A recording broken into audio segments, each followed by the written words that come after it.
একটা মানুষকে সামনাসামনি না দেখে, তার সাথে কথা না বলেও যে সে মানুষটার প্রেমে পড়া যায়, এটা আমার জানা ছিল না।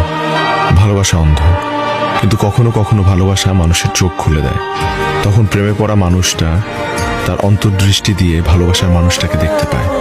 আমার বিক্ষিপ্ত জীবনের এলোমেলো স্কেচকে সুন্দর ডিজাইনের রূপ দিয়েছো তুমি, সাজিয়ে দিয়েছো আমার হৃদয়ের ইন্টেরিয়র।